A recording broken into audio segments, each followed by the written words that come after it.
It's time for Pure Performance.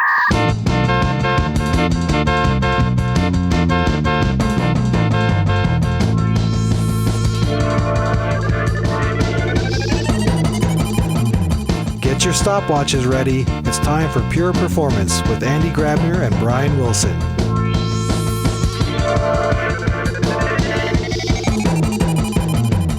Hello, everybody, and welcome to another episode of Pure Performance.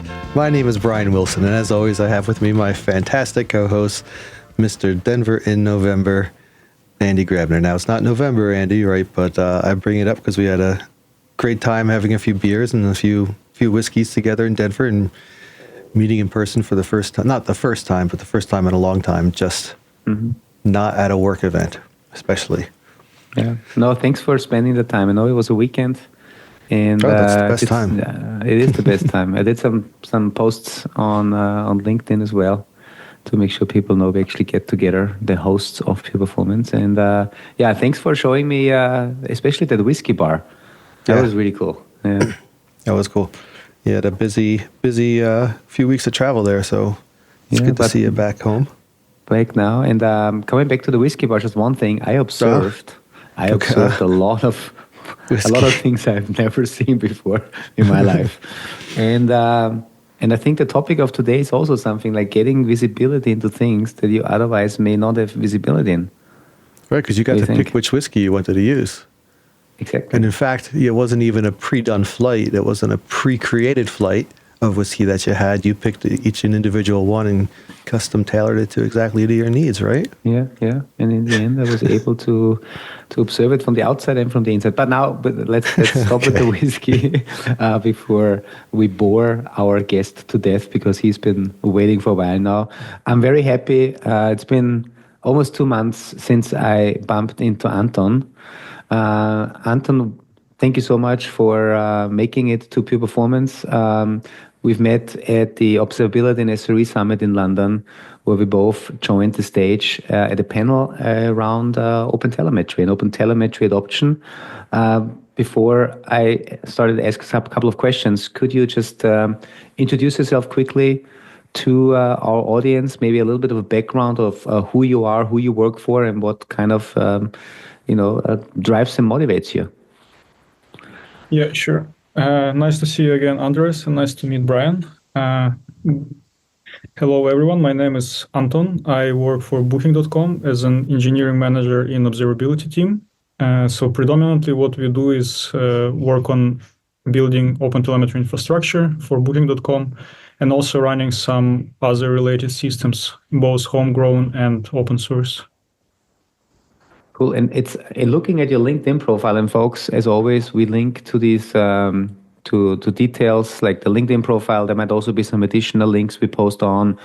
Anton, you said your colleagues wrote some papers or blogs around some of the stuff you do. So folks, check out the description. But looking at your LinkedIn profile shows me something that is, I would say, rather unusual for many out there. You've spent more than 10 years at Booking.com. Which is phenomenal, because a lot of people in our industry are jumping around all the time. Booking.com is obviously a well-known entity. I'm sure many of the listeners have used Booking.com to book their trips, their hotels, their cars, their hotels, whatever you book, obviously, to have a nice vacation. Just going back, how did you start there, and how did you end up being in the role right now to drive observability? Yeah, it's indeed been a long time, although it doesn't feel like it sometimes. Time flies. I came to Booking, basically I joined as a system administrator, was working on some non-observability stuff in the beginning. And after a couple of years, I moved into one of the observability teams. Originally, that was a team that owned kind of like in-house custom sort of OpenTelemetry, like the system which does same stuff as OpenTelemetry, but it was completely in-house. And that was pretty fun. It's a big system. It was using back in the day like React storage. It was all written in Perl. Had a lot of interesting code inside it, a lot of technology that was built through hard work, sweat, and tears. And when I joined, I was kind of started to work on that and help move it towards the next phase of the architecture, which is replacing React storage with Kafka.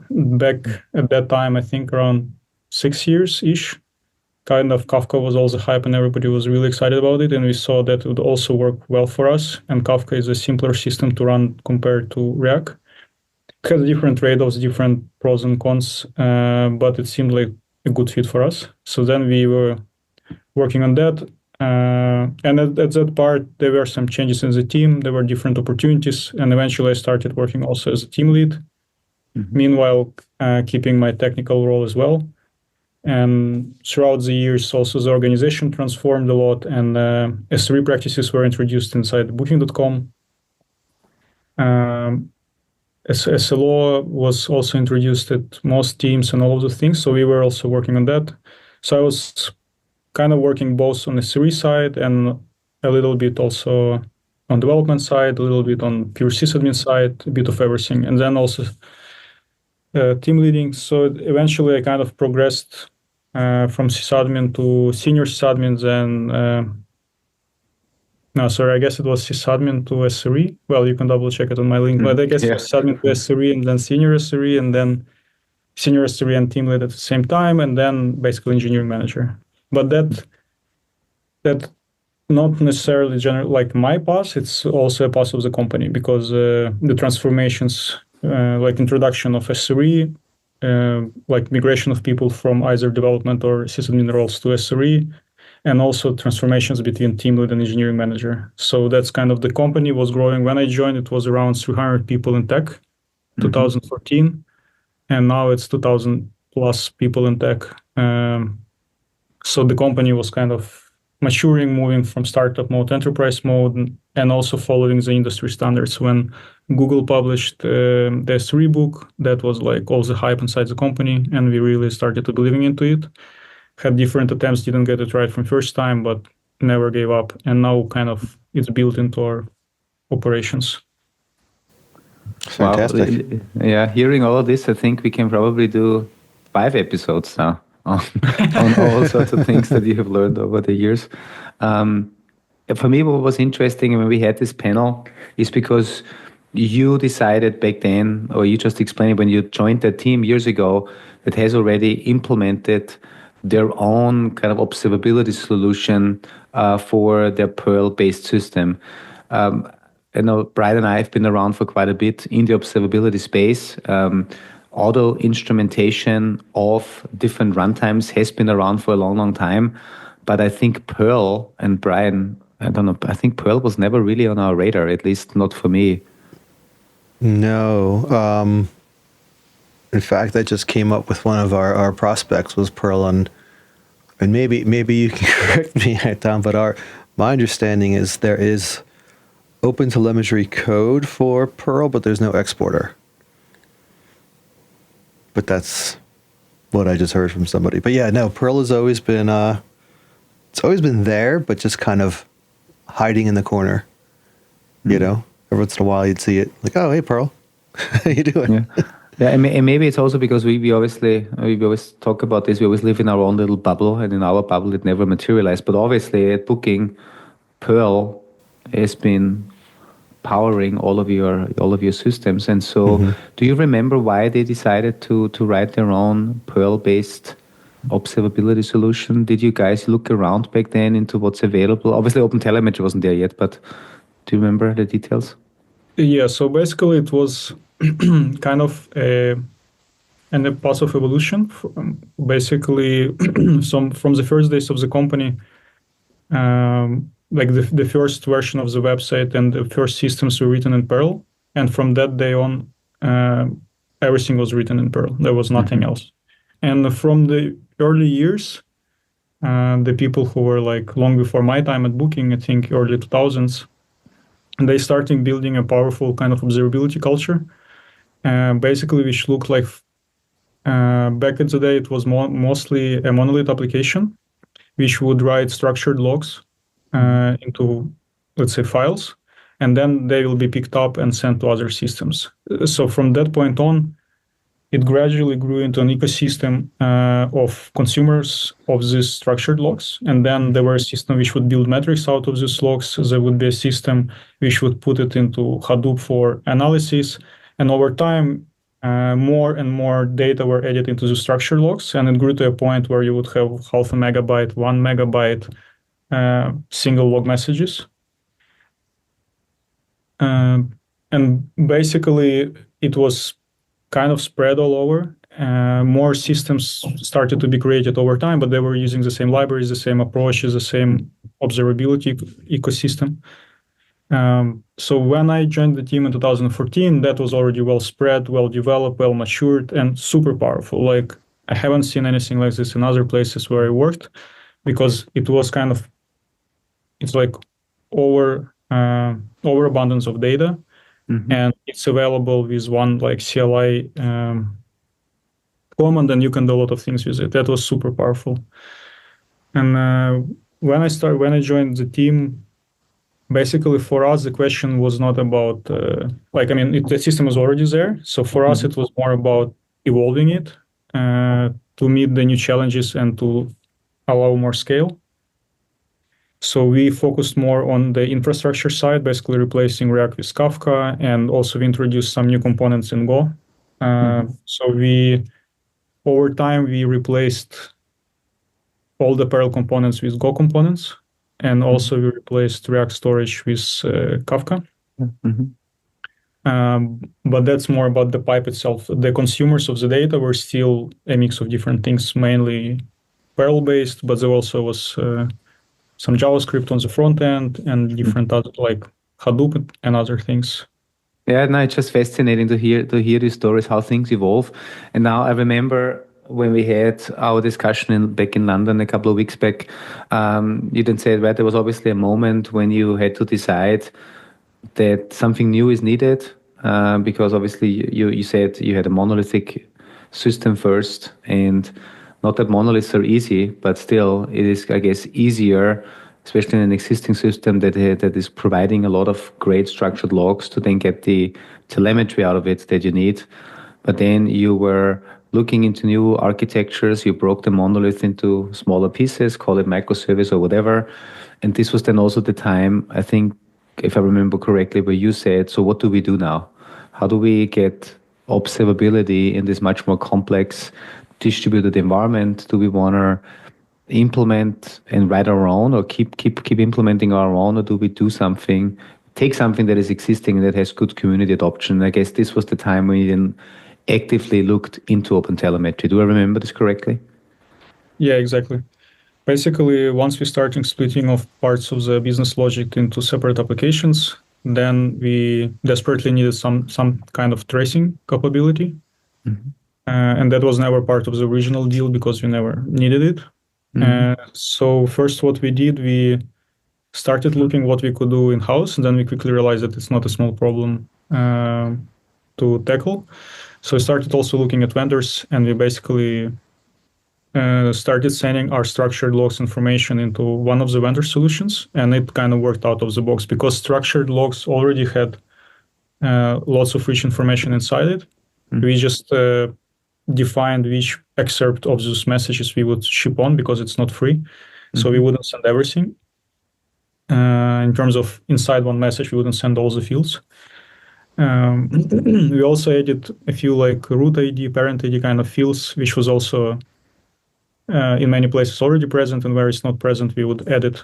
And then this vendor tool, it would match up all the spans into traces, and it was basically super easy to adopt just because we already had all the data in the stream. So we just send the stream to a new place.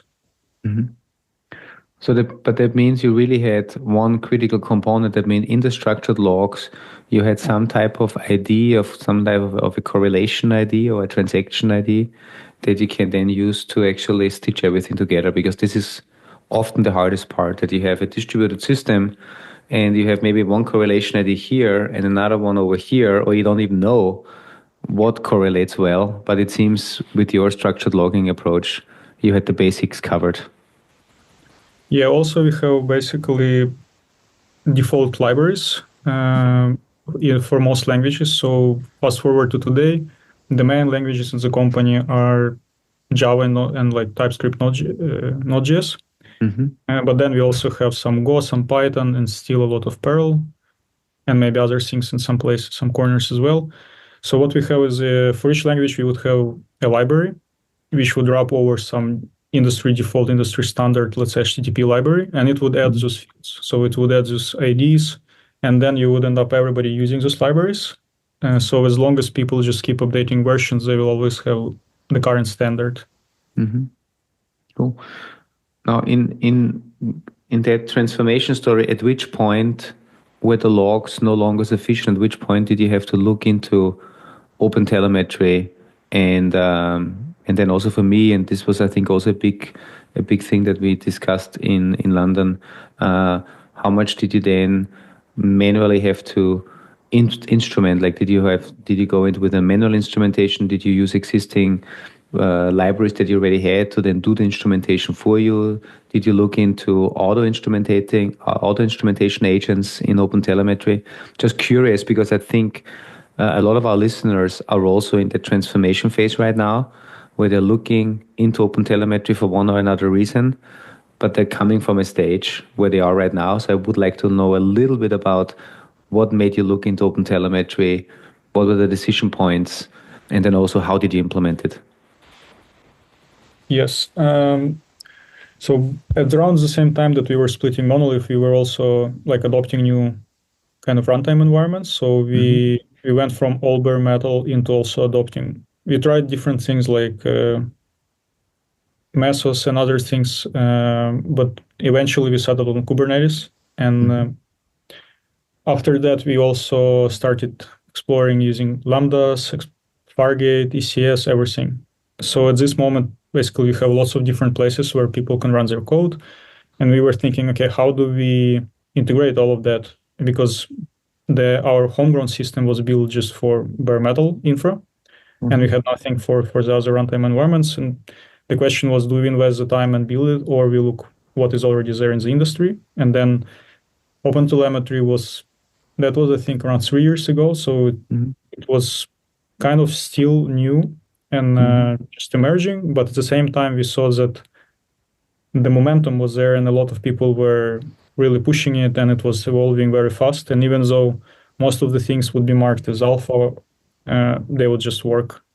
So we started playing with it, looking into it, and we saw, yeah, it's working. Even though it's very young and new, it kind of seems to work. So we decided to build out the POC, the pipeline, and send some traffic to see how it goes. Focused on that for the first phase, and that worked quite nicely. Basically, our experience is that we could integrate it with everything that we needed to integrate. We didn't need to develop anything at all. It was mainly just configuring it, running it, integrating it with queues, integrating it with our databases, and all of those things. And at that point, we decided, okay, then we would start migrating towards OpenTelemetry and phase out our kind of previous system over time. Even though it's not a short-term short-term project. It's not something that we can achieve in a month or in a year. But that's our plan for now. And was this obviously it's always challenging to move from something existing, especially because you said earlier the people that were using the data, right? There was people running the reports, there were people that making decisions based on this data. Now you're changing the way you collect the data. You're changing the data that is collected, because OpenTelemetry, just gives you by default probably just some different data, hopefully more even. Was this a tough sell as well for the people that consume the data to say, hey, we need to change something, and maybe in that migration phase, we have some data gaps, so we don't really know how to compare what you had before with what we have now? Was this a challenge? Well, from one perspective, it is a challenge that you need people kind of to learn new systems and to, let's say, switch from between different query languages and kind of adopt different ways of doing things. For example, for metrics, our main metrics database is Graphite, has its own query language, its own capabilities and limitations. And now with OpenTelemetry, we're also moving to a kind of Prometheus-compatible database, and that's a different query language. And also it has new things that were never in Graphite, but on the other hand, it doesn't have some of the things that Graphite has. So people need to learn new tricks and kind of learn how to do the same thing differently. So that was one thing, like sharing information, sharing tips and best practices, and also kind of selling to people why they need to try new tools. At the same time, right now, basically, the way we plan migration is we're starting with new components. So we don't take some existing data and replace it with new data. We just say for everybody who's building new services, they are adopting new systems. So they're not moving from old way to new way. They're just starting with new way. Okay. And over time, as we build more confidence in the new tooling and the new systems, we would start moving pre-existing older data also. That once that happens, then we will exactly have the problems that you mentioned, that we would need to have sort of full feature kind of replacement for each thing that was existing before. We need to have it in the new way, even though that's not going to be technically possible for everything, because like let's say Graphite and Mimers, they work differently. And also we switch from Elasticsearch to Loki for logs. They also have absolutely different like query languages, different query modes.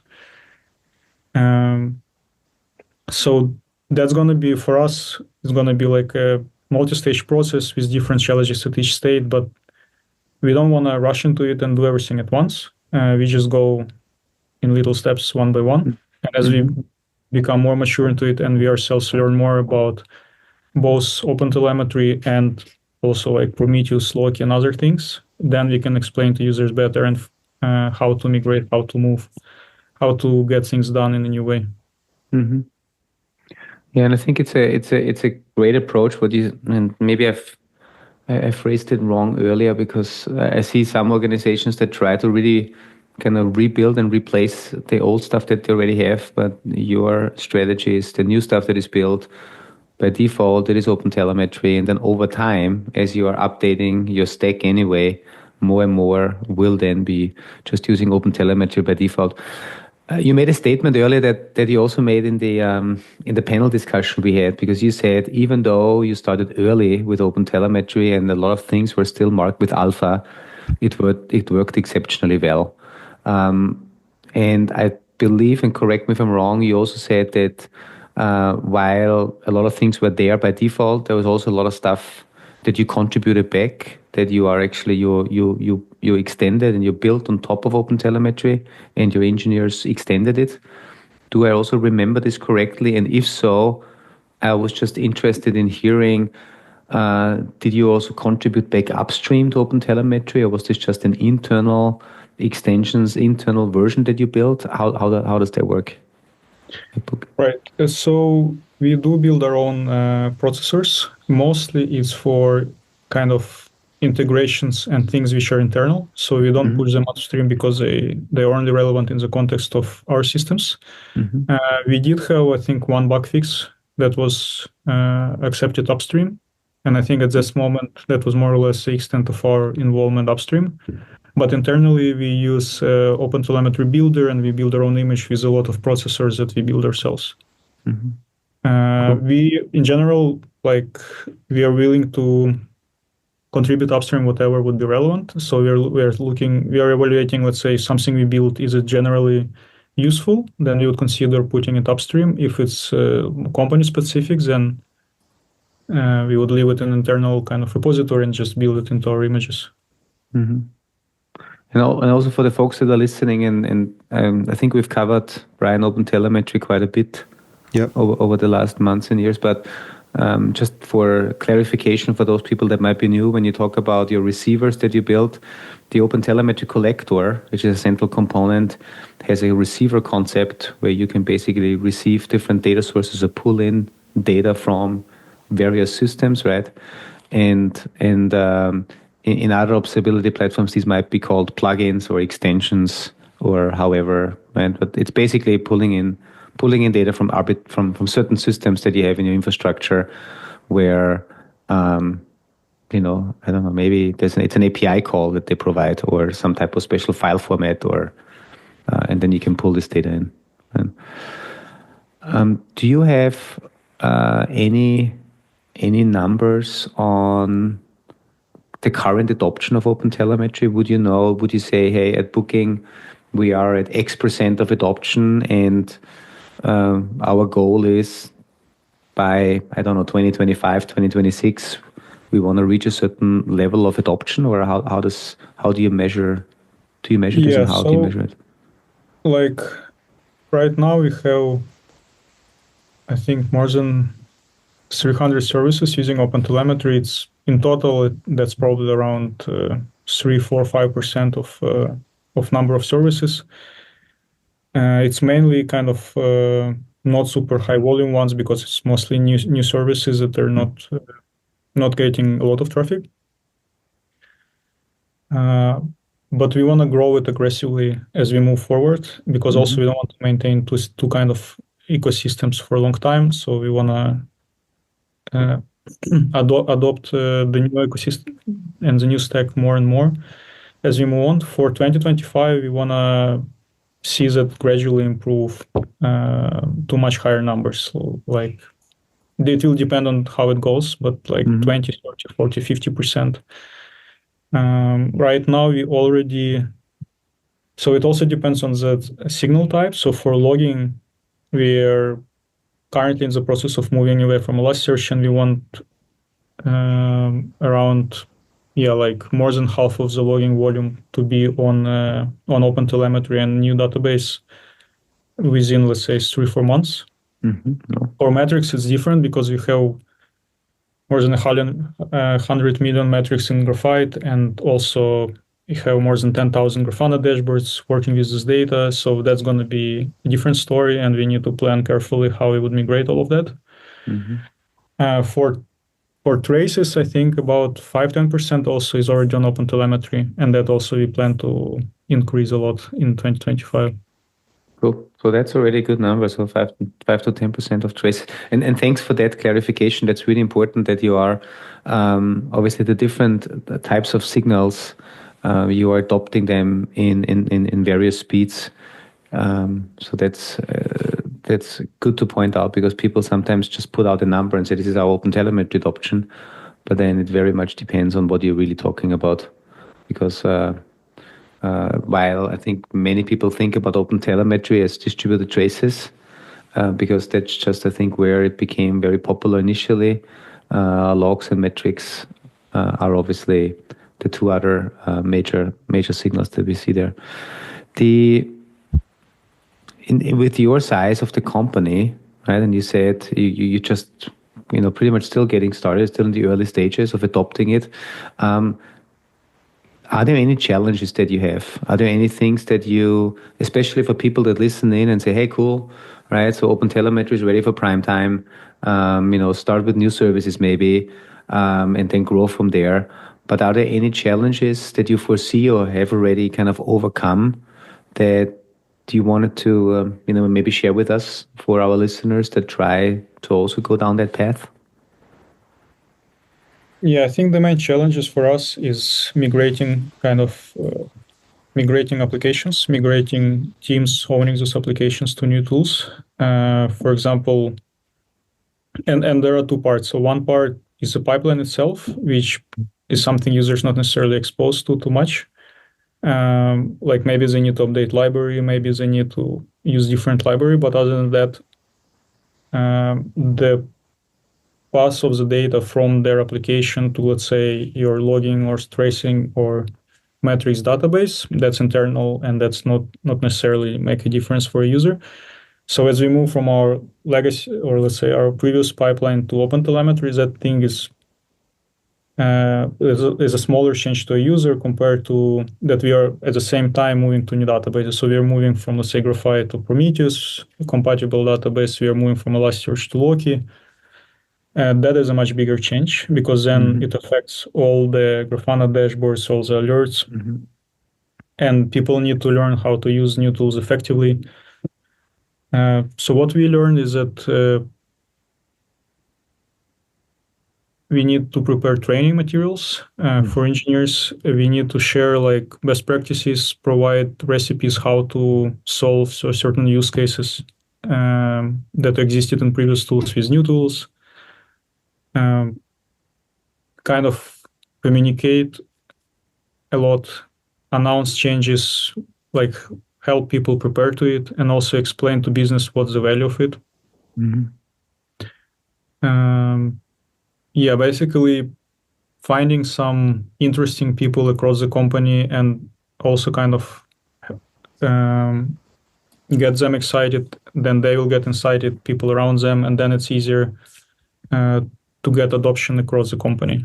Because we ourselves, for example, we can reach a certain amount of people, but if there will be, let's say, our ambassadors across the company also reaching out to their colleagues, then you can spread the word and you can build interest, and then it will go easier, and then people will be more interested in meeting you halfway. This reminds me so much of community work that we have to do in any type of open source project, or I guess in any type of community, because you might be 1-2 people have a great idea, you put out a new project, and then you cannot assume that just 2 people can basically change the whole world and converting them into adopters. You need to start with the adoption with some teams that really see the value, and then you have to convert them into your advocates. You have to make sure that the way you scale is through other people sharing your passion and sharing their stories. I think that's a big point. And also what's so important is you talked about creating educational material, keeping them updated. I don't know, providing, I'm not sure what you do, but newsletters, sessions, office hours. I'm not sure what you're providing as a team to make sure that your engineers have everything that they need in order to become successful as you as an organization are transitioning over to that new way of observing your applications. It's a head shake, yes. So I might have missed it earlier, because this leads into my next question, but I think I missed it earlier. So you're collecting the OpenTelemetry data. What is that being fed into? Is that something you built, or are you using something like, I don't know who, any third party to ingest and consume the OpenTelemetry data? Or is that something you built? So currently we are feeding into like a SaaS vendor for tracing.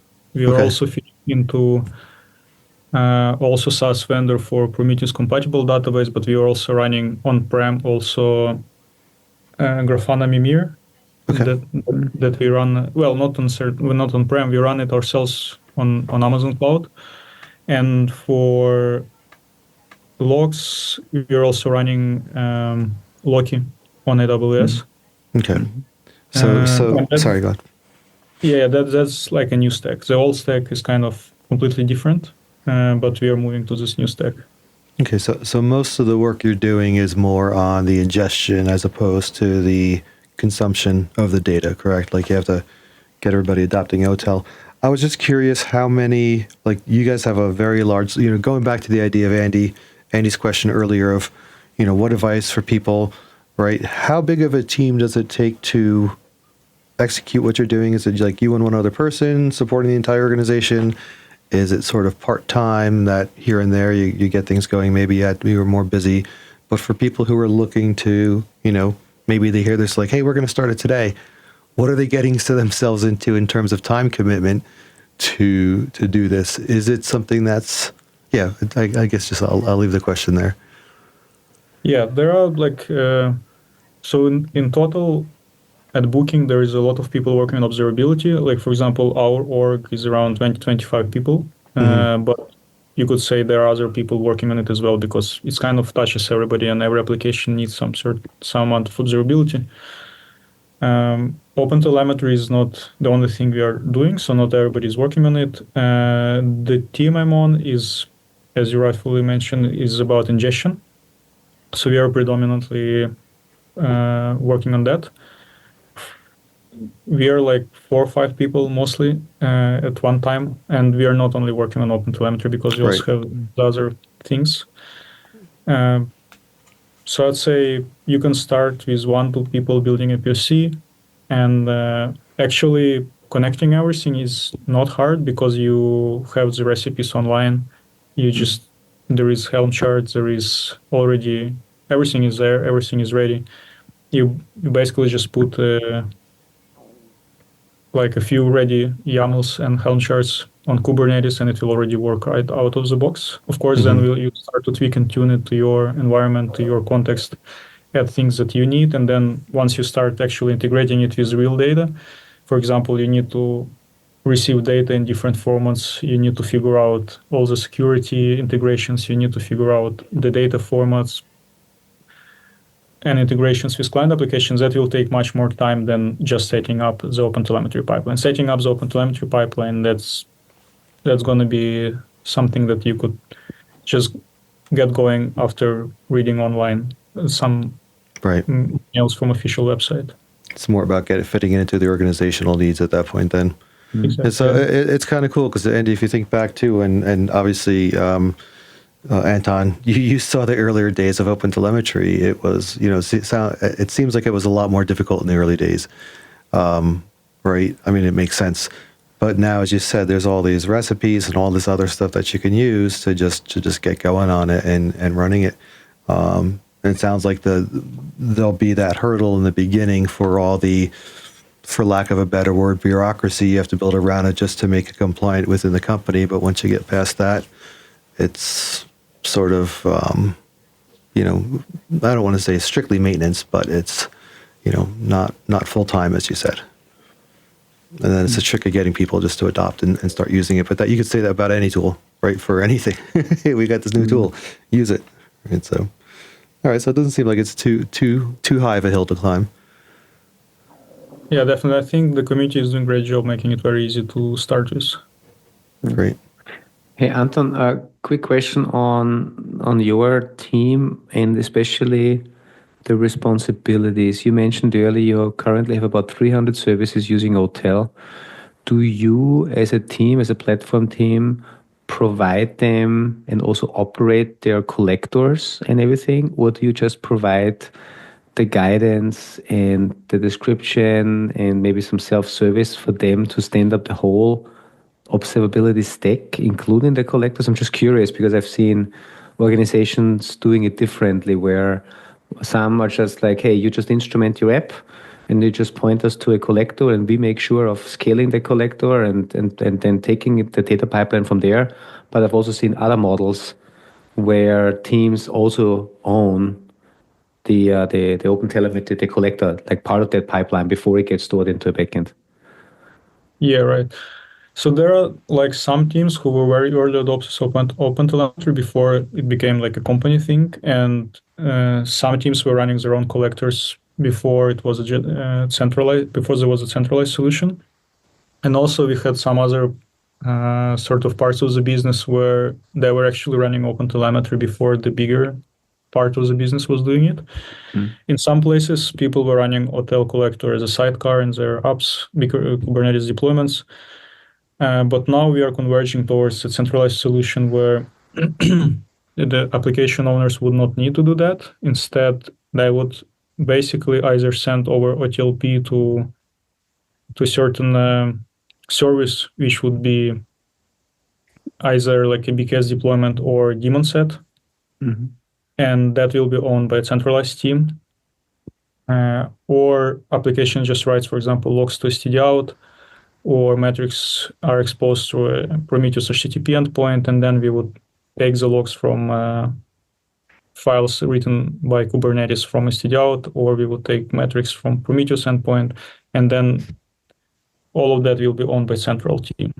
So the goal for us is that application owners don't need to become a maintainers of observability systems, don't need to learn like the configuration of OpenTelemetry, own the configuration and kind of handling different edge cases. So we want basically just application owners to send the data somewhere, and then we'll take it from there and own the whole pipeline. Yeah, and I think that's also the more frictionless thing to do, because then people don't need to worry about things that they shouldn't worry about, because really what you provide is observability, is a self-service.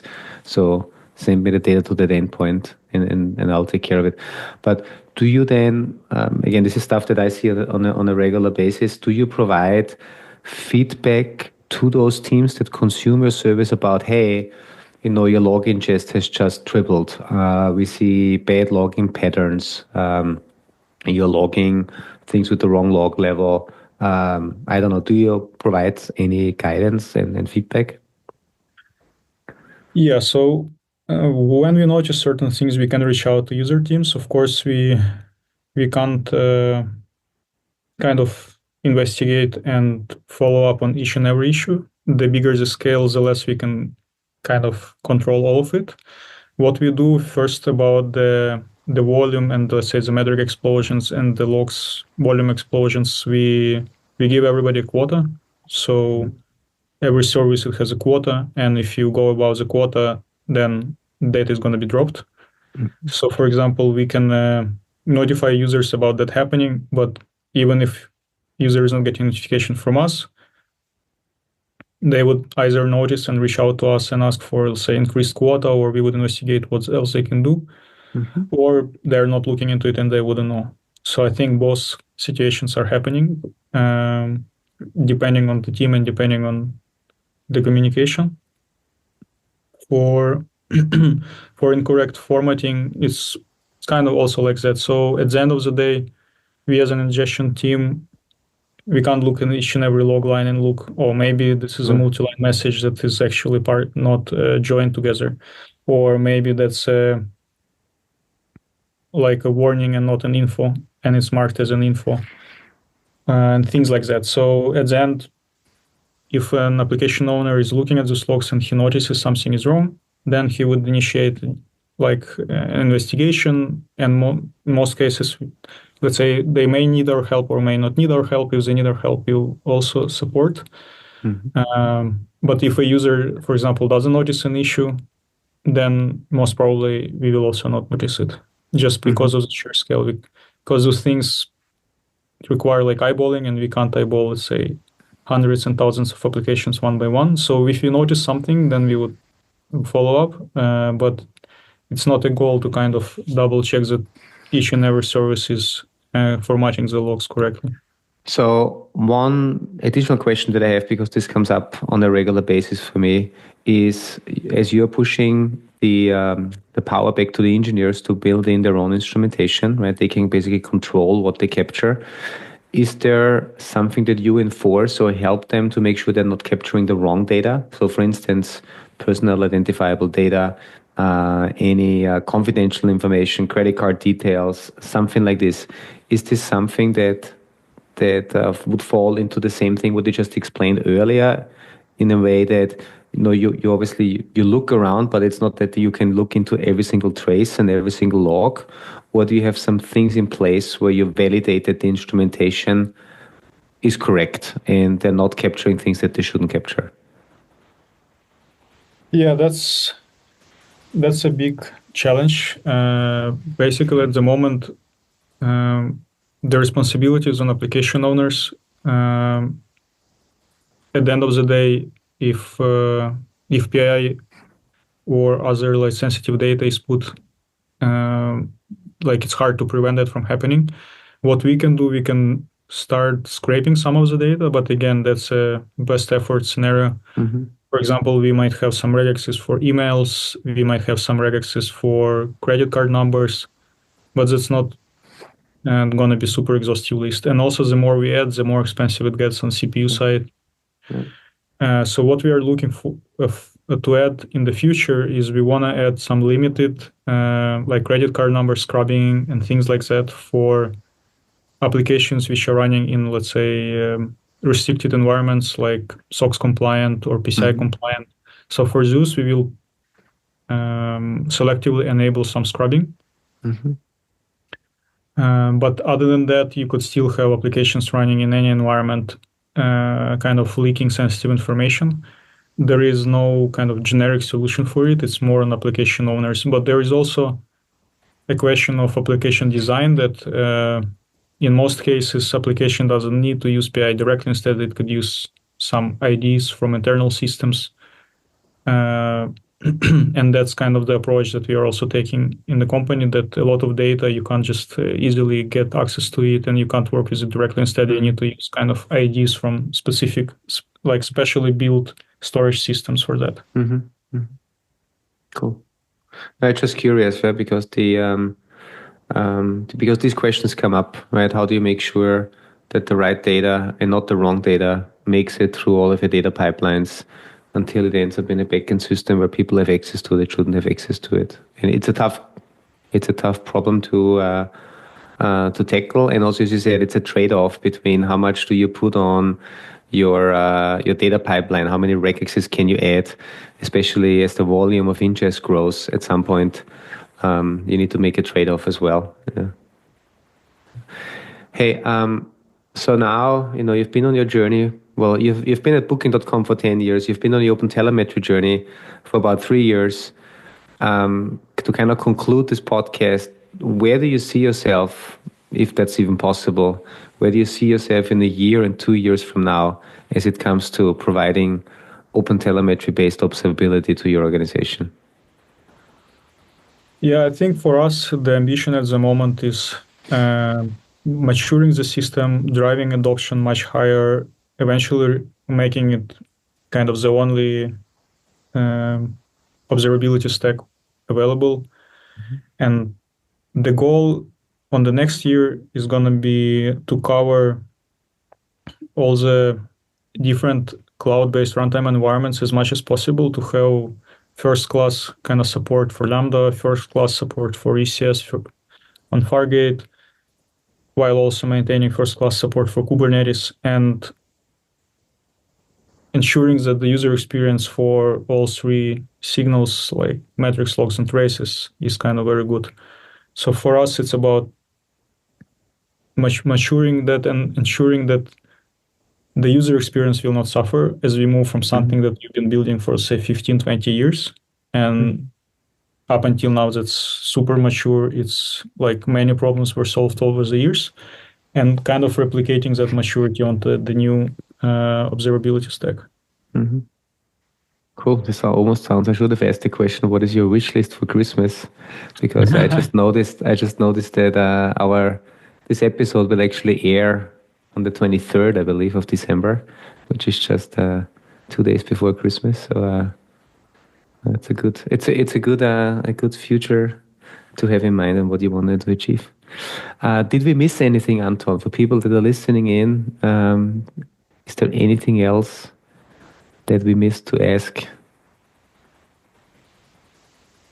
No, I think for anybody who's interested in the topic, I would definitely encourage people to try out OpenTelemetry. I think there is a lot of good solutions on the market. There is a lot of very mature kind of systems which have lots of functionality and their own pros and cons. But what kind of is, I think, very potentially kind of alluring with OpenTelemetry is that you have a lot of community support. It's very vibrant. You have super fast kind of evolution. For example, just last year, I think logs were not officially kind of unstable, even though support was already there, but everything is moving very fast. And now profiling is being added to OpenTelemetry, like Elastic Labs kind of contributed the profiler. And I think that the OpenTelemetry story, although it's already quite capable, I think it's just starting. And I think every year there's going to be major innovations happening and major new capabilities added.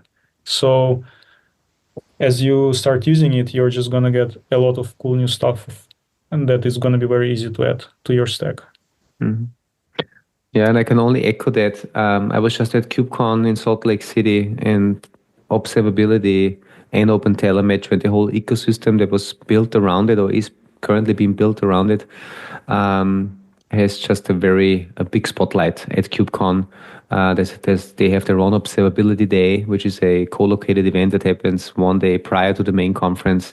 Many observability related talks. And folks, if you are listening to this and you want to gather and connect with other folks that are interested in observability, there's many conferences around. Like we have just been at the Observability Summit and SRE Summit in London. KubeCon London is also coming up. I think it's the first week of April. So for everybody that is in Europe, it might be an easier destination to get to. And I'm pretty sure there's like many other different, also local events, meetups, Kubernetes, KCDs, Kubernetes Community Days, or Cloud Native Days, where you can hear all of these stories and also connect with the community that is actually building these frameworks and tools. Yeah. So basically, just keep your eyes open and observe where the local meetings are. Exactly. Look at that. We should have we should write an OpenTelemetry receiver that can scrape all of these conference websites and then, make you aware of new upcoming conferences and CFPs and speakers. I don't know, emitting some metrics about the number of speakers on a conference for observability. And then we need like an exporter which would send emails to people with like digest. Exactly. Yeah. See, that's a Christmas project, folks. If you are bored over Christmas, get working on it, Andy. Exactly. I expect it by January 1st. Yeah. No, very cool. Brian, any final words from you? No, I was mostly observing this because I'm never this deep into OTel, right? So I was being more of an observer. But it's it's fascinating to hear what you've been able to accomplish with all this, Anton, especially where the team started with the Perl setup and everything, and how as the organization changed and your needs changed for observability, you didn't just I don't want to say throw in the towel because heck, I'm one of the vendors, right? But you didn't just say, well, I guess we have to go to a vendor now, right? You said, we've got a good thing going here.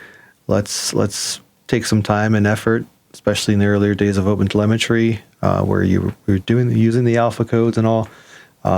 But you stuck with it, and you've got this fantastic practice that you've built around it.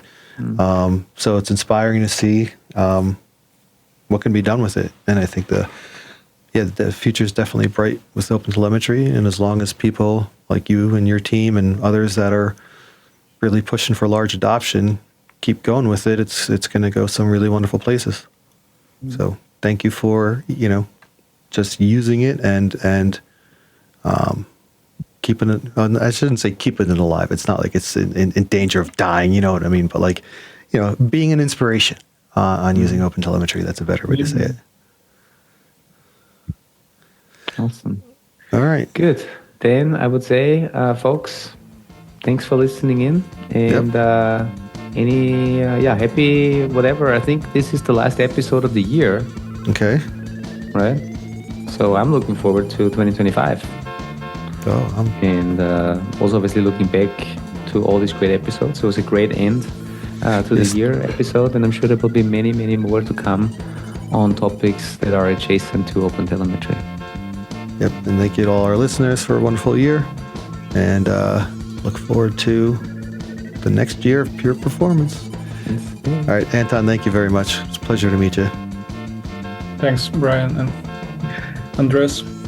Thank you. Right. Bye-bye. Thank you. Bye-bye. Bye.